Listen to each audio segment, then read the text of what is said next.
So you want to seize your day at SeaWorld Orlando? Then let's get started. The first question you're probably wondering is when should you visit SeaWorld Orlando? Well, I would always recommend avoiding weekends, spring break, winter break, and fall break. Even though SeaWorld Orlando is one of those parks that typically doesn't get overly crowded, I would still recommend these days as they will often be the most crowded days of the year. So the next question you're probably wondering is when should you arrive at SeaWorld Orlando? Well, the park opens at 9 a.m. during the summer and closes at 9 p.m. also during the summer. I would always recommend getting to the park a solid 45 minutes to an hour in advance. This is just so you can beat the crowds to Manta, which typically gets a long wait early in the morning. Now for some general parking advice. Regular parking at SeaWorld Orlando costs $30, and then preferred parking costs $35. And also, you will have to walk to the main entrance. There are no trams to take you, but that's not a huge issue because the parking lot is literally right next to the front gate. Okay, so now you're probably wondering whether quick queue, reserved seating, and the dining plan are worth it. Now, I would never recommend Quick Queue at SeaWorld Orlando because it costs $60 standard, and if you want to include Icebreaker, that's an additional $100. And with a park like SeaWorld Orlando that almost never gets crowded, you would almost never need to use Quick Queue, so just don't buy it. It's a waste of money. And when it comes to reserved seating, that actually can be useful because unlike the coasters, shows can get very crowded, and if you don't want to get to the shows 30 minutes to 45 minutes in advance, reserved seating can be quite useful. And when it comes to a dining plan, I would probably say it's worth it if you eat a lot because you can get a meal every 90 minutes or hour and a half and it only costs $50. So yeah, that can be worth it depending on how much you eat. So SeaWorld Orlando is one of those parks that often does staggered openings. Like for example, Mako and Infinity Falls often open an hour after the rest of the park. So just factor that into your touring plan.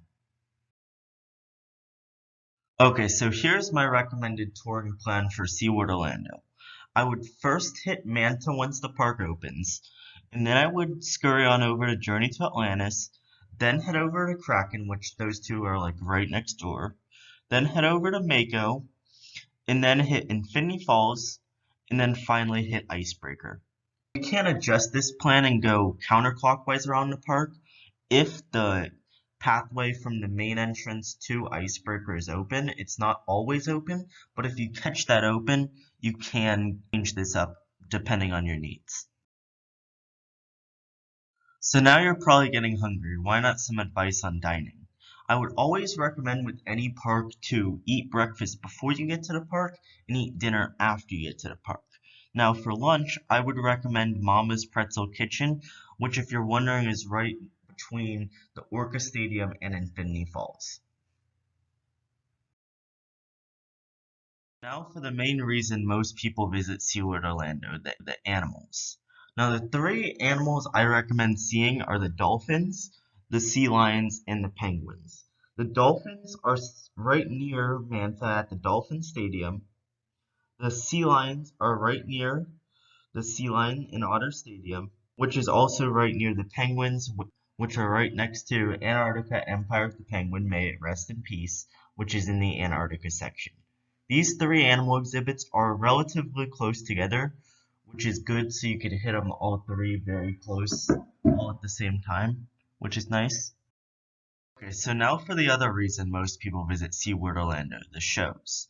The three shows I recommend seeing are Dolphin Adventures, which is located in Dolphin Stadium, Sea Lion High, which is one of their funniest shows that is located in the Sea Lion and Otter Stadium, and it's currently not going on, sadly. And then also the Orca Encounter, which is located in Orca Stadium. Now, just some advice with these shows, but you will get wet with these shows if you sit up front. So if you don't want to get wet, sit towards the back. You still will be able to see most of the show fine, you just won't get wet, which for some is a plus.